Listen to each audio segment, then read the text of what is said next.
innovative talk discussion on collaborative and smart tourism governance.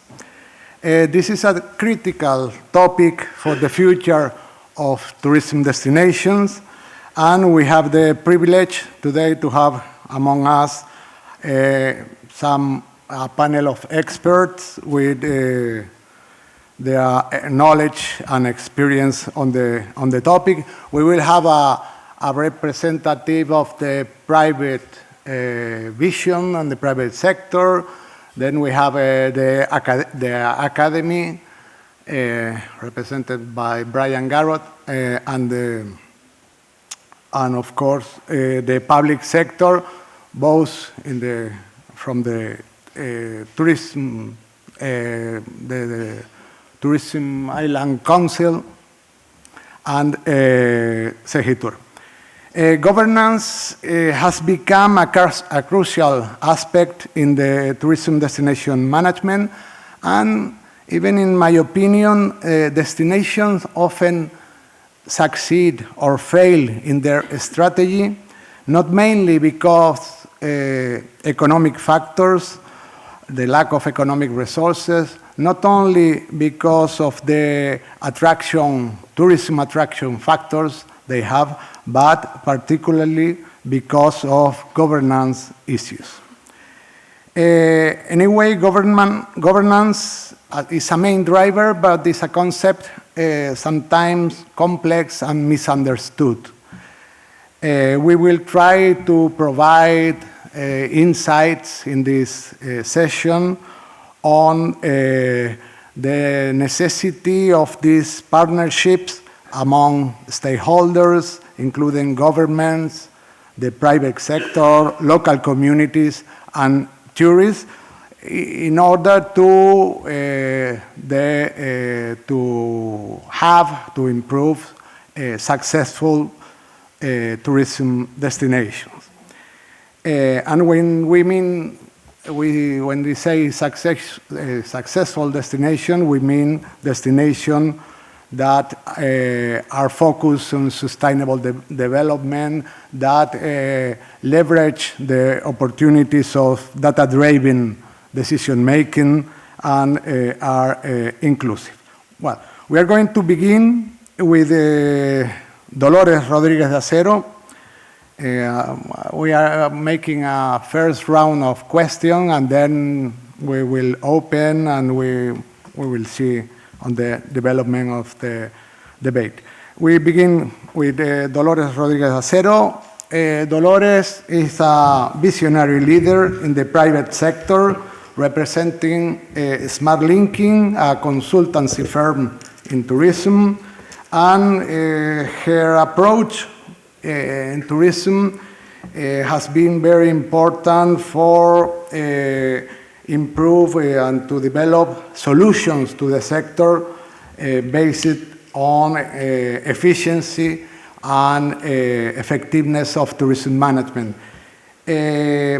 She is a person very well known, and this is very related with governance, where we need to establish relationships of confidence.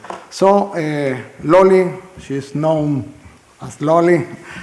In your experience, what are the main drivers and barriers for building innovative ecosystems within the private, focusing in the private sector, in the private stakeholders in the destinations?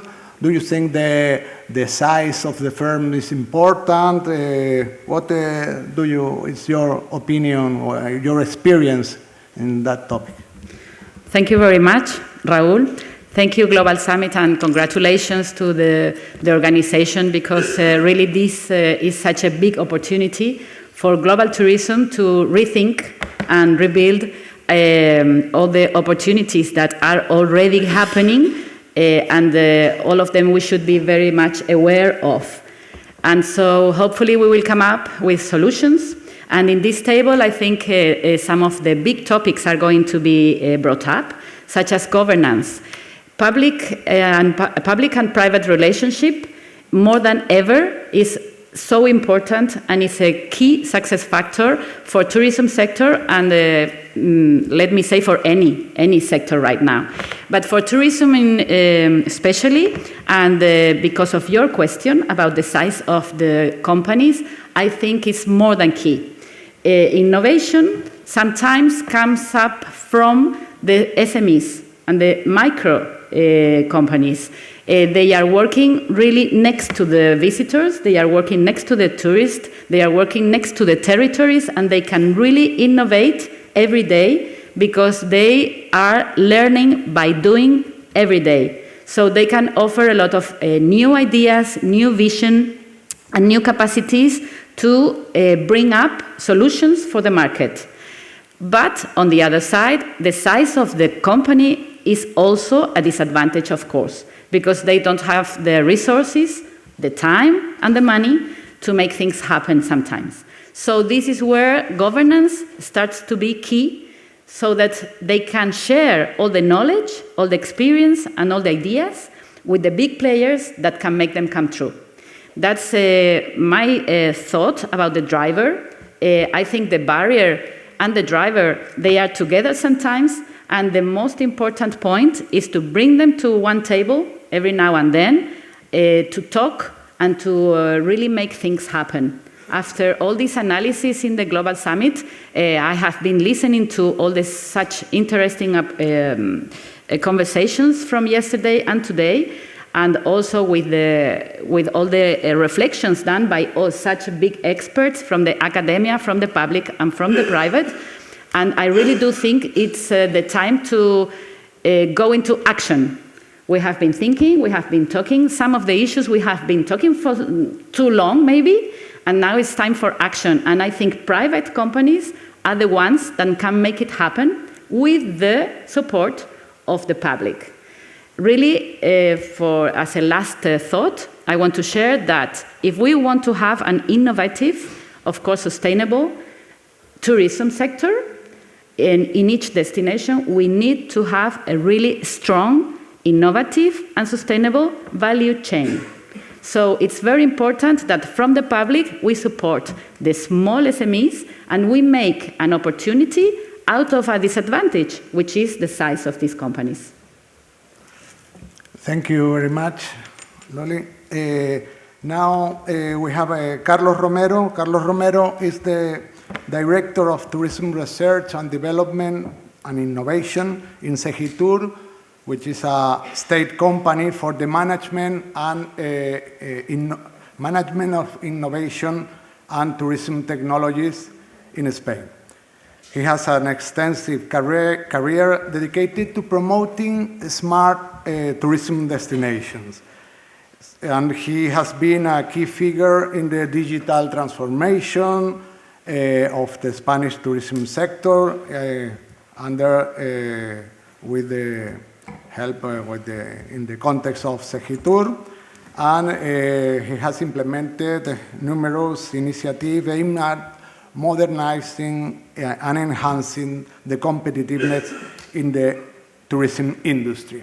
Developing smart tourism destination has at least two main focus. A focus in technology, a focus in management and in general in governance. My main point to Carlos is how can we balance technology with governance, technology more related to machines, let's say, and governance related to people and their relationship, and how can we build smart tourism destination, trying to make a smart balance between these two issues. Thank you, Raúl. Good morning, and thank you to the organizers of this Global Summit. It's a pleasure for SEGITTUR being here and sharing with you some time to think and debate about those issues. Governance is critical. from the point of view of smart tourism destinations. We started to design this model of smart tourism destinations in the year 2012 here in Spain. So we have been working under this concept during the last 10 years. And when we launched it 10 years ago, we were very focused on technology. We were taking concepts from the world of smart cities and digital cities, and we didn't talk at that time about governance. We started to talk about digitalization and new technologies and sustainability also. And those were like the two main pillars of the concept of smart tourism destinations in the year 2012, 2013, 14. And later on, we introduced issues such as innovation and accessibility and inclusion. And it was later on, maybe 3-4 years after we launched the model, that we realized how important it was to incorporate governance, to be successful in the implementation of sustainable measures and to be successful in the implementation of digitalization. So without governance, we cannot succeed. So during the last 6 years, we have been working under a model which includes governance, like the umbrella pillar of the whole concept, digitalization and technology, sustainability, innovation and accessibility and inclusion. And it is not always easy to balance technology and governance in smart tourism destinations. No? You have to integrate different approaches, different profiles, different capabilities. It is true that we have this network of over 400 tourism destinations in Spain working under this program of smart tourism destination. It doesn't mean that all those 400 destinations are smart tourism destinations. Just a few of them, such as Tenerife Island, with whom we have been working during the last 6-7 years intensively, and they have been doing it very, very well. But all of them somehow are moving towards integrating somehow good governance or better governance and digitalization. And some I was trying to identify some general strategies that they have implemented in those destinations to try to merge those two words efficiently. No? I'm going to point some of them. No? One important issue has to do with collaborative planning and stakeholder engagement. No? This concept of inclusive decision making, no? Involving all the relevant stakeholders, something that we already know. In this industry, you have to involve all of them because it's a very transversal activity. No? Everything related with public and private partnerships, trying to foster this collaboration between the two worlds. So governance has to be able to involve also the private sector. It is not something that only affects the public side. Sometimes we only think when we talk about governance on the public side of the governance. No? A second important strategy that we notice that some destinations are implementing when they try to balance technology and governance has to do with human-centered design of their projects and initiatives. No? Somehow, when you design technological solutions, you have to put the focus on the user experience, also from the point of view of a destination, no? And ensuring that those solutions are intuitive, accessible, and enhance the tourist experience without overwhelming them with too much technology. No? So putting them in the center of their action. No? Also taking into account what we call is cultural sensitivity. You have to deal with many different cultures, tourists from all over the world, here at the Canary Islands. How you deal with this heterogeneity of clients that you have. No? Thirdly, everything related with regulatory frameworks and policy, establishing clear regulations and policy to govern the use of technology in tourism, addressing issues such as data privacy, cybersecurity of your profiles and data security, ethical considerations that are now very important when we are talking about artificial intelligence, everything related with the regulatory framework. Fourthly, everything related with education and capacity building, because we have to adapt our organizations to this new world, providing training and resources to improve digital literacy among our employees at the DMOs, and then everything related with data-driven decision making, no, and data analytics. No? It is impossible to do a proper governance at the destination, no matter how sophisticated are your technological tools, if you don't get obsessed with collecting first and analyzing data to guide your decisions on those data. No? So I would say that those 5 elements are critical in this good balance between governance and technology. Raúl. Thank you, Carlos. Now it's the turn of Professor Brian Garrod, who is a leading academic with dozens of research articles focusing particularly on marketing and management of tourism destinations. He's the editor-in-chief of the Tourism and Hospitality Journal, among others, and an active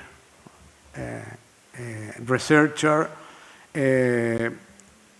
So we would like to have today, from the academic also point of view, his insights on reflections on the concept of governance. Governance, it's a blur concept, sometimes not fully understood, and sometimes used as a panacea, and it's related to cooperation, commitment, transparency, participation, having clear goals, capacity building, but at the end, we define it by a few characteristics, or a lot. We can make a very long list of issues related with governance, but what is governance? What means really in tourism? What are the key issues related to governance?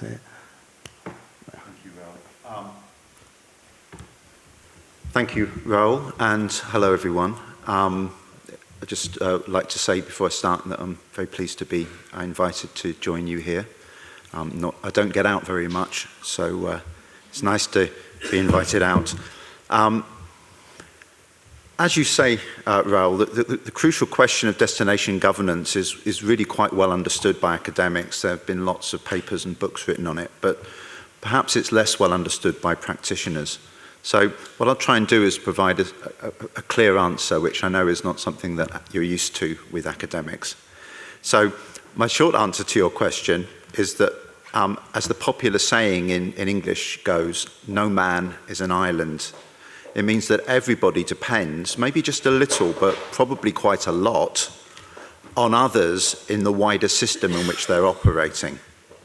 I'm sure we all have similar sayings in our own languages. Now, in the case of tourism, the wider system I'm talking about is usually taken to be the destination to which the tourists are brought and where they have their various needs and wants met by the practitioners, i.e. the tourism businesses of different kinds. So here comes the chase. Let me cut to the chase. My view is that it's not possible to make good decisions about tourism management, planning, development, marketing, or anything else without looking at it from the destination viewpoint. And that's one of the reasons why I was involved in setting up the Journal of Destination Marketing and Management, which is published by Elsevier. I served as one of its founding co-editors. I gave that job up a couple of years ago, and my successor is a certain person called Eduardo Para-Lopez. So I've handed on the baton to somebody I know is also very passionate about this point, that destinations matter. They are an important, perhaps the important unit of analysis. So, to To answer your question, Raúl, more directly, I'd say that tourism governance is best understood as the process through which decisions are made and then transmitted throughout a tourism destination. Now, that can take many different forms. It could be highly bureaucratic in that decisions are made at a high level and then passed down through various levels of bureaucracy to the grassroots level. Or it could be the neoliberal model where authorities take the back seat and set the rules of combat, and then the private sector is left to respond to market forces to make the decisions. And of course, governance in most destinations falls between those two extremes, with some degree of bureaucracy and some degree of market liberalism at work. And that's where we come to your list of features, Raúl, that you mentioned that makes governance more effective. Things like cooperation, commitment, transparency, participation, having clear goals, sharing, and we could add further features, openness, innovation, accountability. But what I'd say is that a large amount of research has been done to try and work out what makes a good governance system for a destination. And perhaps the inevitable conclusion of that is that there are no golden rules.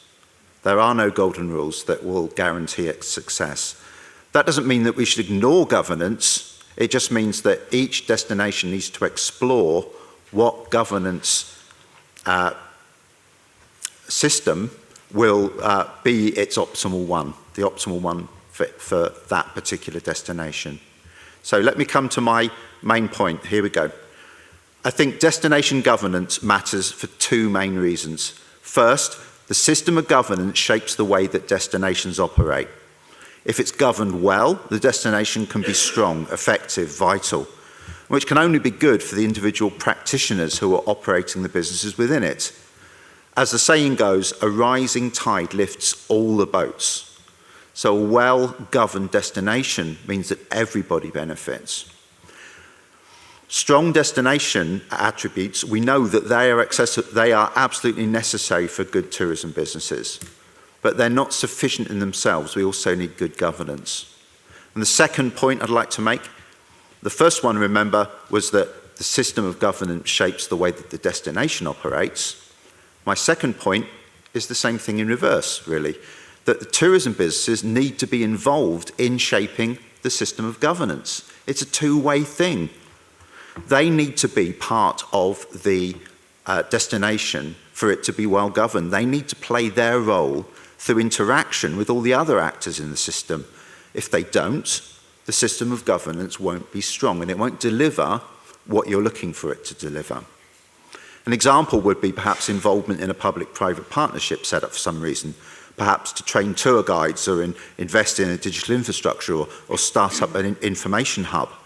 Now, if tourism businesses are active in that and they play their part, then they're going to ensure that it works properly and effectively, and in so doing, build a strong destination that's good for everybody.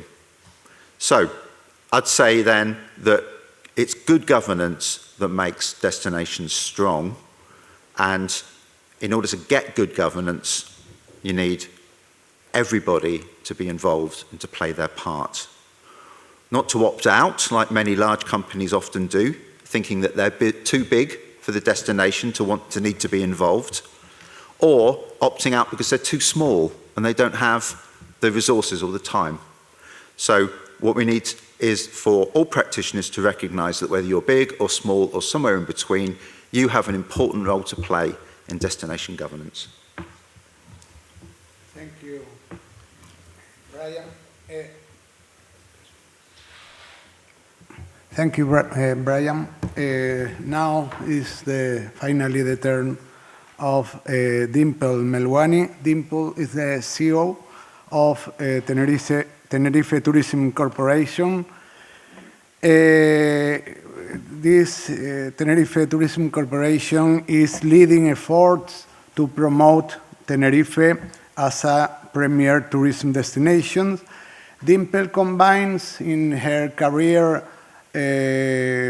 the private tourism sector, where she has been several years, with being responsible for tourism as in a municipality and now in the Island Council.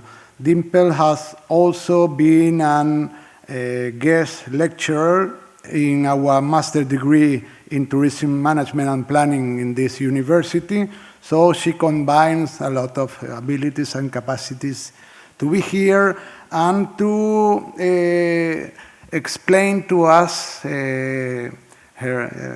present her vision on the barriers that a public-owned firm like Tenerife Tourism Corporation has to overcome to collaborate effectively with the private sector. What are the main barriers that you find in your daily work? Thank you, Raúl. Thank you all. Thank you, Global Summit and La Laguna University, and those who are in streaming also. Thank you, and it's a pleasure to share this panel with you, Carlos, Loli, and Brian. Well, first of all, this is an interesting question, but the fact is that I believe that only the collaborative and effective governance is the key to guarantee the success. And I agree with you, Brian, that everyone has to be involved. Citizens, local residents, tourism, because everyone here, and of course public and private entities, because also our residents are tourists of their destinations. So it's a fact to share with everyone. Well, this is a very interesting question, and exactly is our case of success. To situate all of you, Turismo de Tenerife is a public entity that was created in 1992, almost 32 years ago, due to the vision of someone in that moment in the insular government had that the tourism promotion and the management required a public and private collaboration model, where companies of the tourist value chain should participate in a joint strategy for the island, and also with the university, of course. Our board council is, part of them are the 4 touristic municipalities. We have here Patricia from Adeje, we have Arona, we have Santiago del Teide, and we have Puerto de la Cruz, also the Chamber of Commerce of Santa Cruz, and of course, today, and what guarantees our successful is more than 500 associated companies as part of the entity, with a clear and shared focus, working together to continue improving Tenerife as a tourist destination in terms of innovation and sustainability, and to continue maintaining, what is more important, our tourist leadership, but focus in the quality of the destination. That means to increase in the quality of the tourist experience, and also that the income of the tourism has an effect in the regional and local economy. And that means to gain a general well-being for our residents. So to answer your question, I can identify 6 barriers that must be overcome for an effective governance. And these are 2 ways communication and transparency, encourage participation with the right tools, share commitment to focus the island and not in particular benefits or personal egos, continuous listening, or as you say nowadays, active listening, be able to anticipate and adapt to the market changes, technology, and new needs, and of course, and very important, a team of committed professionals who are passionate about their profession in the tourism industry. With that, the barriers, as Loli said before, and obstacles turn into opportunities. And I have part of my team here today, and I'm proud of them. And currently, we are working to overcome 4 barriers to further progress in sustainability and innovation. So important to achieve the correct balance between the tourism and the residents, and to really achieve the goals that we have shared in these days for the 10 next years in the tourism industry. And that are four that I'm going to tell you now.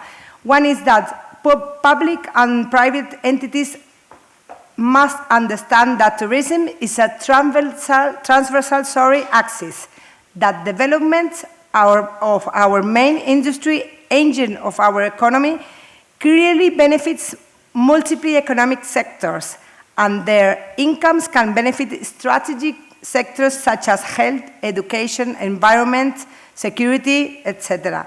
We are therefore have promoted in Turismo Tenerife, and we have evolved our governance, creating forums of accessibility, sustainability, and selecting the correct people to work on that forums, because that guarantees that we have a correct and productive governance. What is important here is that the governance has to be private, public, and public and public. That's why in that forums we have selected people from other areas of the public sector, regional and also local, such as the Cabildo de Tenerife and such as Gobierno de Canarias. The second barrier I can identify now is working on a roadmap with a medium and long-term vision. That was, in these days, we have shared that. We cannot just establish our aims or our goals with, in a short time of 4 years. We have to have a strategy in long term, because the solution we have to face now to change things for a better tourism, it needs, some of them can be in a short term, but some of them need more time. So we have to think in a long-term vision. The third barrier, we have to communicate to the residents the clear messages. We cannot speak to them just saying we are trying to achieve sustainability and innovation or technology. We have to give, and we don't have to center our teams in we have reached this number of tourists or we have these indicators. I think what the society and what the resident claims is to be clear on how the income of the industry is generating impact in other sectors, and which are the services that we have improved for them. And the fourth one, and Carlos explained it very well, and we are trying to do our best. I think this year we are going to start working in it. We have so many data that everyone is like selecting which data to use to make the correct decisions. From Turismo de Tenerife, we are creating a smart office data, like the example of Benidorm. Antonio is listening to me today. I think this is the solution, because if you don't manage, if you cannot measure, as someone said yesterday, you cannot manage. And to make the correct decisions, you have to select the data, you have to clean and have the quality data, and then you have to share that data with the public and with the private sector, so they can also contribute to make a good decision for the common strategy we have as a tourist leader destination. Okay, that's my point of view, Raúl. Thank you, Dimple. We have had very clear insights from different perspectives. Now, maybe if the panel wants something to add, then we give the word to the floor. Do you want to add something? Yes, so many interesting and very important issues that have been talked about right now from all the different participants.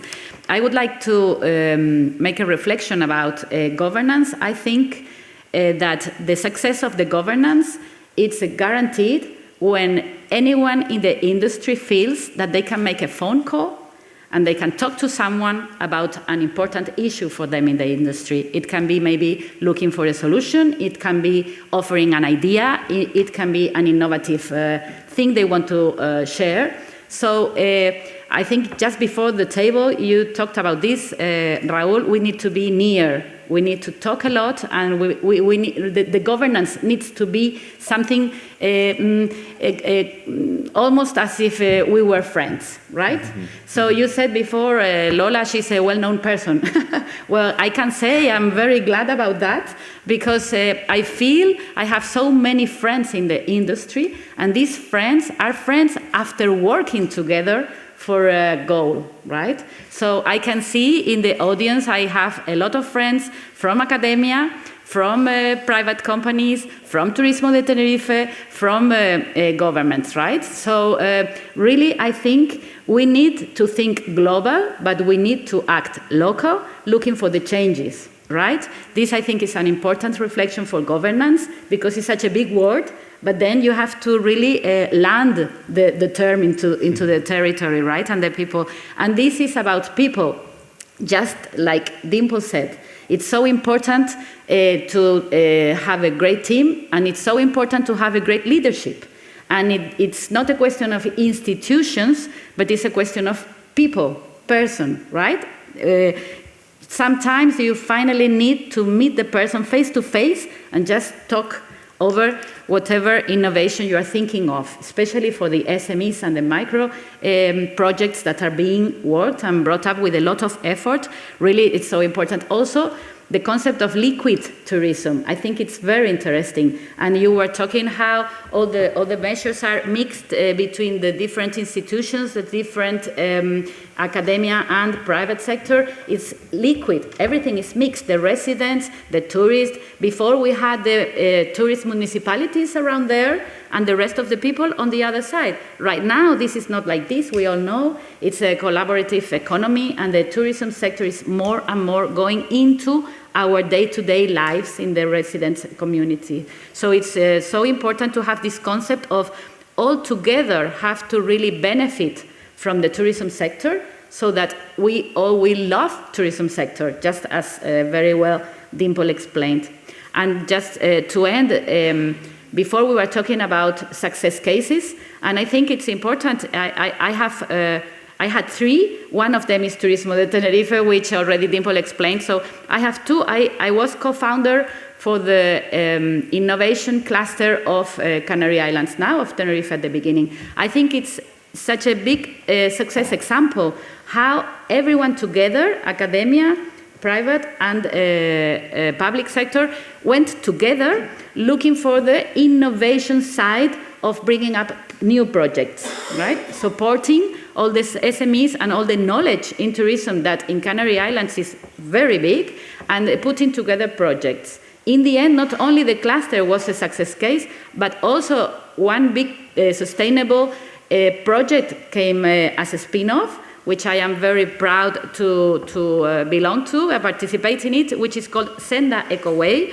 It's a company, SME, micro company for the moment, and it put together all the players that really believed in sustainability. That was in 2016. It's not now. It's not sustainability now, which is a word we are all looking for synonymous, so that we don't talk about sustainability so often.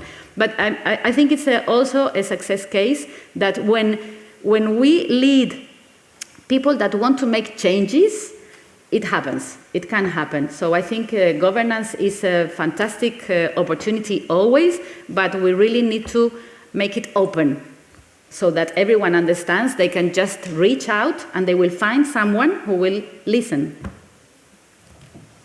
Now we can hear, we are open to questions from the floor.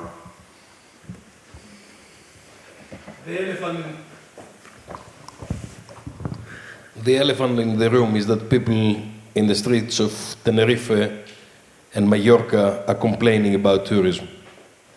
And in all the media, in BBC, Deutsche Welle, everywhere, Tenerife and Mallorca is the places where they don't want tourists anymore. People were telling me, why do you go to Tenerife? They don't want tourists anymore. What are you going to do about it? Well, this, I think, is due to the manifestations of the 20th of April, Well, I have to say that we already have acts about that plan, and we cannot generalize that everyone agrees what It's what BBC says. Okay, BBC can say that, and of course, if we compare our main markets that are British, Germany, and then we have the national, the news is being transformed in the British market because of the media there. But it has always happened when we have some news here in the Canary Islands. The fact is that when we speak to them, because we have agencies in each market, we have to explain the society that we are not against tourism and tourists. The main fact is that what has happened here is that the people, and I agree in the reasons, are claiming that the incomes of our main industry, which is tourism, are not benefits in their quality of life. Because if tourism goes on increasing, it goes on increasing, and the government don't invest in infrastructures and improving the services, we have a problem. And we cannot get the balance between the tourists and the residents. So what has happened? The news and all the manifestation and all that was giving that message, because in one way they are claiming that the model, and not the tourism model because it's guarantee of successful, we are an example for other tourist destinations. What are they claiming is that economic and social model in the Canary Islands or in Mallorca has to be changed. So it's a different. So we are not against tourism, but they found the way to give some drastic message, so to call up the attention of the people. Because what you can see is that if they wanted to regulate tourism, and you compare, this was on 20th of April, the effects are that even the provision, or we have closed down the first 3 months with a little bit better data comparing to last year. So what we have to work in is that tourism we have to work, and we're working in responsible tourism, because they also have to be involved in make a better touristic destination.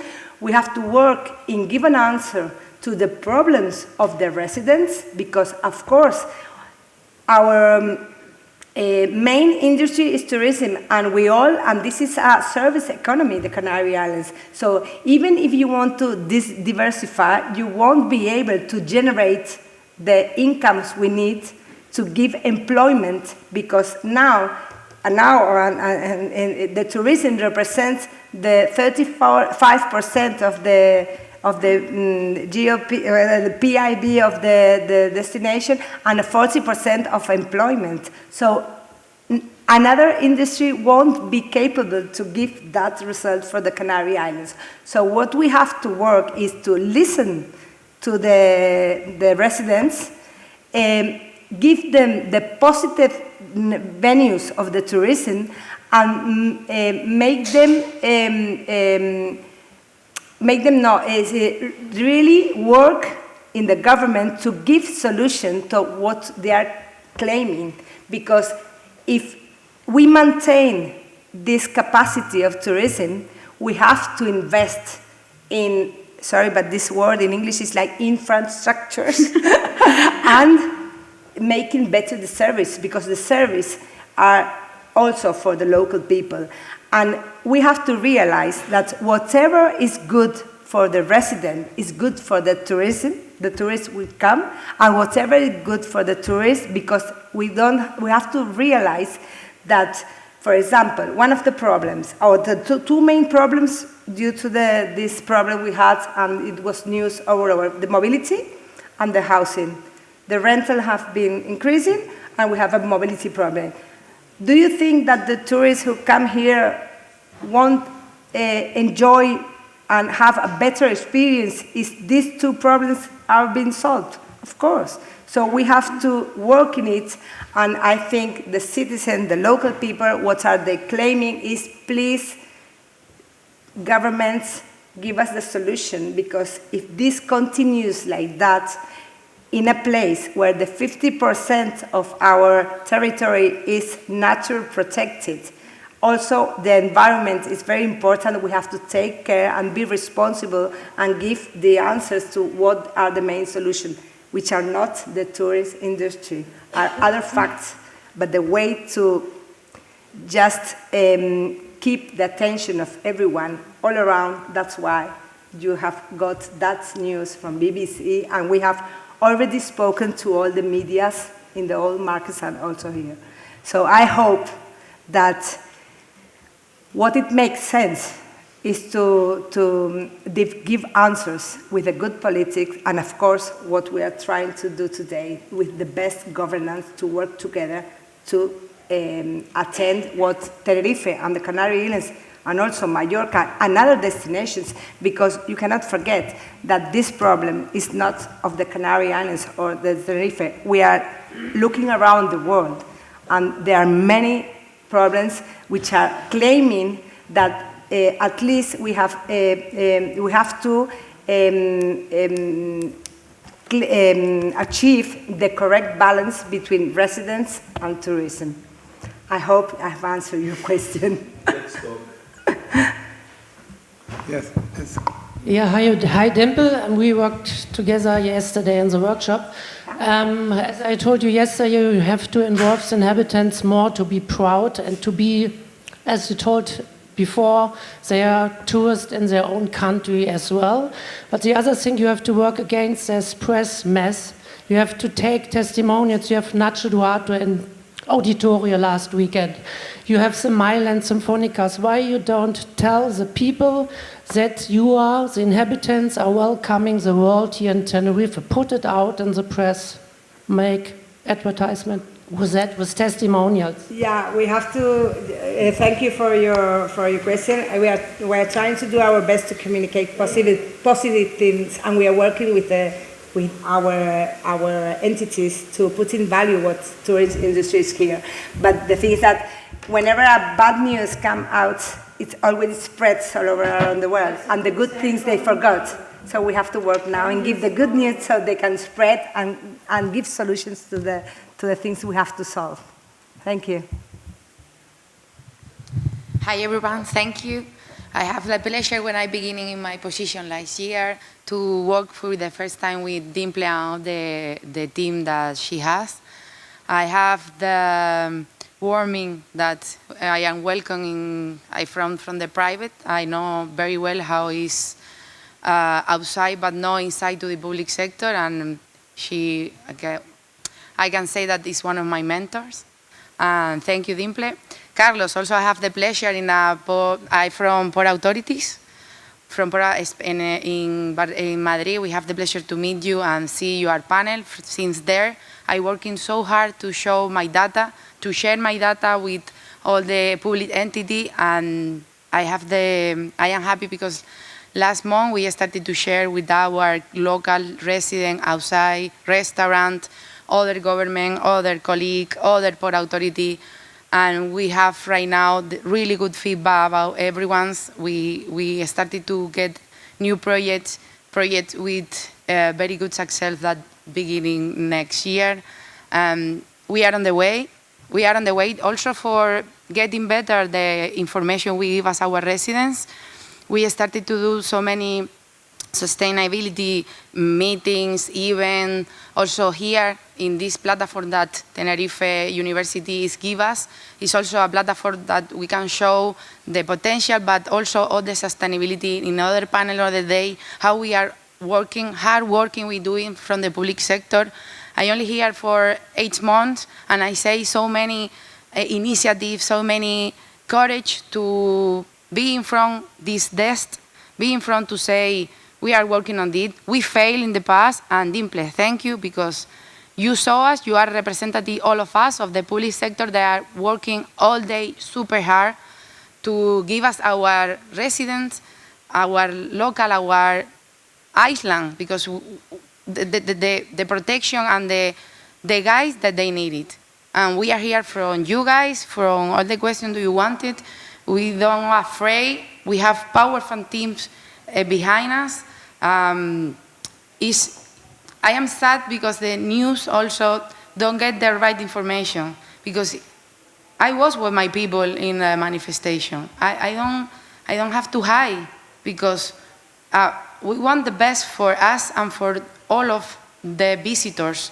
One of my meaning to be in my position is see how my people smile. Also, games come true when one cruise line is coming and one passenger can see the Teide. Show our gastronomy, see how our local restaurant is growing up. This is one of my meaning. See how my people is growing up with me and with the rest of the population is enjoy. I think it's the meaning of Dimple and me. We are here, and people like you, Brian, Dolores, Carlos, show us the correct path, because sometimes it's hard for public sector get the level to the private for the competitive. Now, if I want to get that software development, Carlos is super hard to hire someone from the public, because the private sector have better salary, have better condition that we have. But we are in the way. And you can count on us. For me and Dimple, we are here, and other that only have to say thank you. We want to make this appointment, and I think we are on the way to show the information, the correct one. Thank you. Thank you, Luis Marina. Yeah. Thank you. One of the advantages of setting the focus in governance in the context of destinations is that the debate moves from just promotion to management to governance, and then we are finally listening and hearing from the tourism public sector, talking about education, quality of life, waste, climate change, and the agenda, and particularly in the case of the Canary Islands, the tourism is very important in the economy, and at the end, all these tourism-related issues had been very often neglected.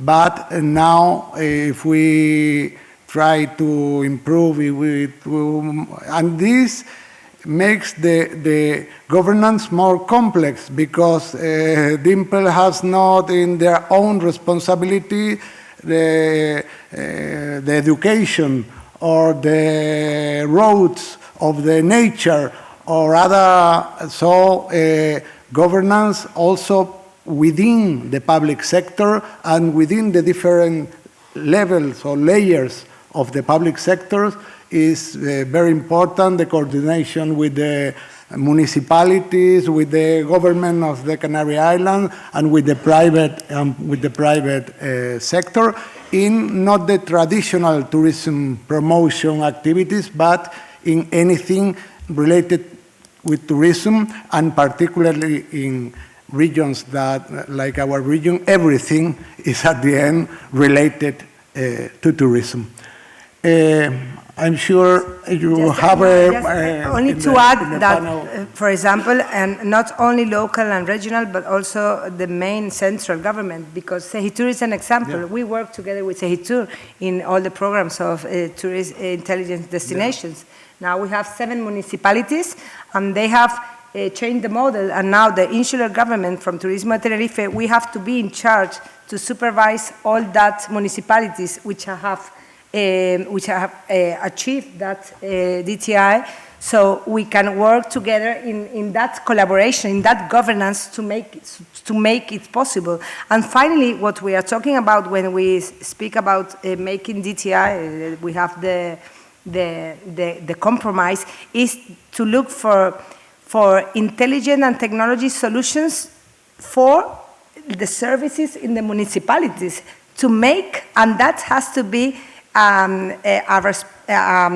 answer to what people are claiming in that municipality. So finally, we are working all together to get those services to make it easier and give the correct attendance to the local residents.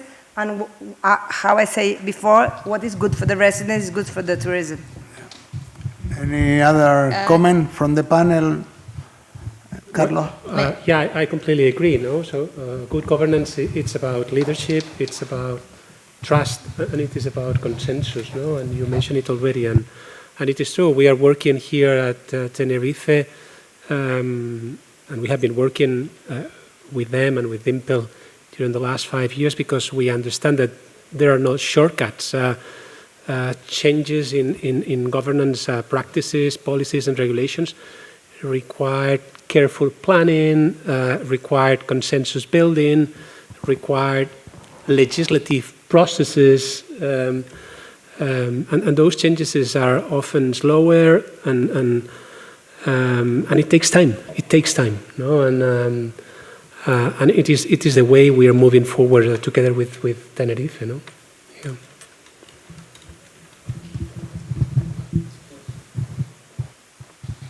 May I ask a question?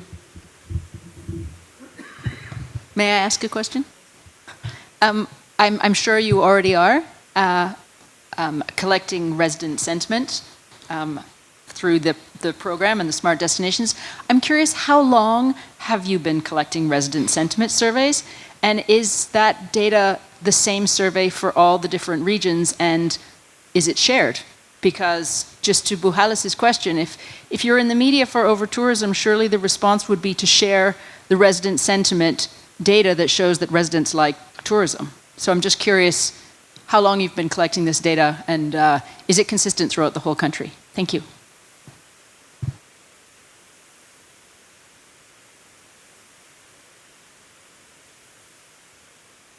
Sorry, the question is how have we collected the data and since when? How long have you been collecting resident sentiment data? And is it the same data collection across every region in Spain or every destination, the 400 smart tourism destinations? Is it the same resident sentiment survey? And my second part of the question is, if you have been collecting resident sentiment as a big part of sustainability, why would you not share the responses of the positive resident sentiment back to the media after you've been in the media when they're claiming it's over-touristed? Okay, I think, Carlos, you can explain about in relation, there isn't in Spain a national resident sentiment survey. I don't know if in other countries there are the national statistical offices, they have national resident sentiment surveys for tourists. I think it could be very useful to have a common methodology, a common survey on a national level to measure those kind of things. But there isn't such kind of thing in Spain. Each destination, depending on how pressured they are by tourism, they have their own systems to measure such information. Some of them, they do it through traditional surveys. Some of them, they externalize those jobs to the university. Sometimes they collect information from the reviews they get on social networks, to try to understand what the population is talking about when they refer to tourism. But I assume that it would be very, very useful to have our National Statistical Office or Eurostat at a European level providing common surveys and common questionnaires to measure this resident sentiment survey in the same way and to make it comparable between all the destinations all over Europe. No, maybe UNWTO, UN Tourism could propose to the United Nations Statistical Commission to work not only on standards to measure sustainability or sustainable indicators, but also issues such as resident sentiment, no? on tourism destinations. I think it would be great. Nowadays, what we are doing, it is through this network of destinations that we have created in Spain. We share best practices, we share data, we share information on different services, surveys they implement and they collect. We share information about reviews on social networks. But most of the time, each one of those surveys, they have their own methodologies. There isn't a single standardized method to measure in Spain this kind of this phenomenon. Yep. Only add that, of course, the survey are important. Last year we had here the pleasure to host the annual meeting of the ETC, the European Travel Commission, and they use a common survey that they share with us, and we have, I think, talk about that we should have one between the Spain, and then, of course, as you said, Carlos, each municipality, no, each place, each community has their own survey to study a fact of the resident. But maybe there is something to improve, and we can get the data we need in order to use it for making also the correct decision. So we have to study, maybe work together in a better survey for the even at a European level, you could make it mandatory through a directive. So nowadays our national statistical offices are collecting data on tourism, on the supply and the demand side, based on the statistics directive, which comes from the European Commission, and we have to adapt it to our national regulations. So if within this European directive you include the obligation to implement in each one of the countries of Europe survey to measure such kind of information, national statistical office would be forced to do it. But it's not part of SEGITTUR. It's not part of the smart destination model. You're hoping to get the direction from the EU rather, but everything else of the smart destination model has been Spanish. Why all of a sudden it's not part of the smart destination model? No. Within the smart destination model, we work under over 250 indicators to measure how smarter is the management of this destination. And one of them has to do, we ask the destination if they have implemented a survey to measure the sentiment of the residents of such a destination. So the question we ask them is, do you measure, because it is important, it is included within the model, within the sustainability axis, we include this question, do you have some system, a survey, do you collect information from reviews on the social networks? Do you have some way to measure the sentiment of your residents? And they could say yes or no. And we give a mark depending on the answers over those 250 indicators. So one of the indicators has to do with that. What we don't do is to provide a questionnaire, a standard methodology. We are not telling the destination how to measure it. But we ask them, and we identify it as a relevant question that they should attend. So we asked Tenerife, the first year we did the diagnosis, the smart tourism destination diagnosis of Tenerife, if they have this kind of information, and how do they collect it. But we don't impose how they should collect that information. In Spain, tourism competences have been transferred to the regions. So they have 100% competence on everything related with tourism. I don't have any capability from the national government to impose or to force them to do a certain tourism policy. Because they have the competence of doing it. Yeah. But Carlos, in one thing I agree, that not in all cases the survey is better. Because, for example, when we did the diagnosis in Tenerife, what was more successful was the one-to-one meeting we had with the private and public sector and with also with the local people to make and to give the answers to get that indicator. So maybe in some cases the survey works out. In some cases, like the diagnosis of a smart destination, Yeah. I think working together, how you have the model settled is better because the answers are better to get the better diagnosis of a destination.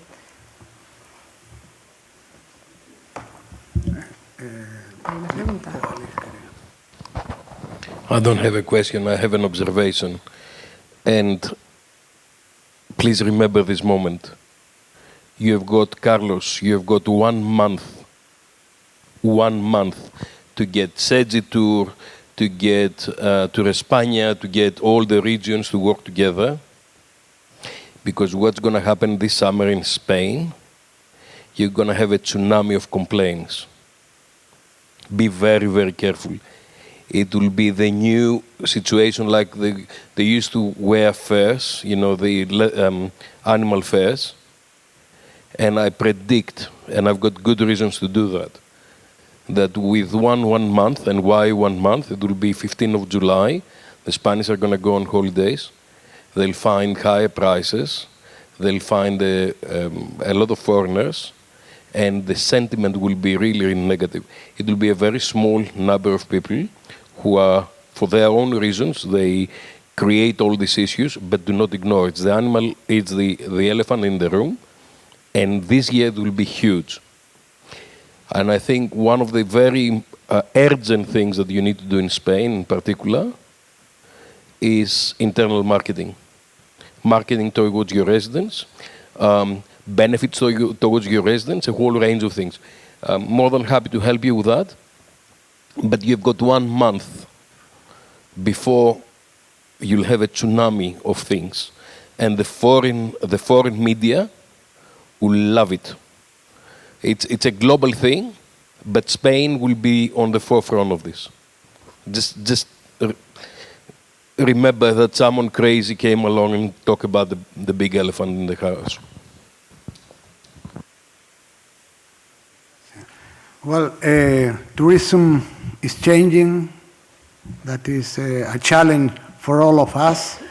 Resident sentiment about tourism is not an official part of the statistical system in Spain until now, and it's not a part of the UNWTO or UN Tourism official international recommendation on tourism statistics, but this is changing very quickly. In the Canary Islands, we have an ongoing survey, and in Spain there is an ongoing survey, and this is here to stay because we have finally realized some or most of here 10 or 20 years ago realized that that was very important, but the statistical system and the politicians have very recently understand that this is part of the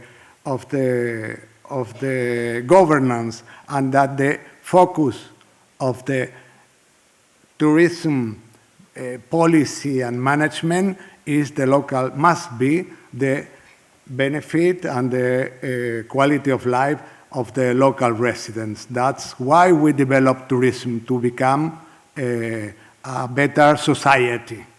And that is being now part of the official, on the official discourse. We don't know if all the what will happen in the following years, but I think that in that case things are changing. I wanted, but I'm not going to ask about the future of governance. That is in the minds of all of us, the question that all these changes that are happening will have a, but the focus in tourism is changing, and this is clear, to sustainability, but not only in general, but the local resident by this kind of, in the use of data-driven decision systems, etc. We must close this very, very interesting panel. Thank you very much to all of the panelists. Thank you very much to you for your smart questions and contributions. And we see you in the lunch. Thank you. Thank you.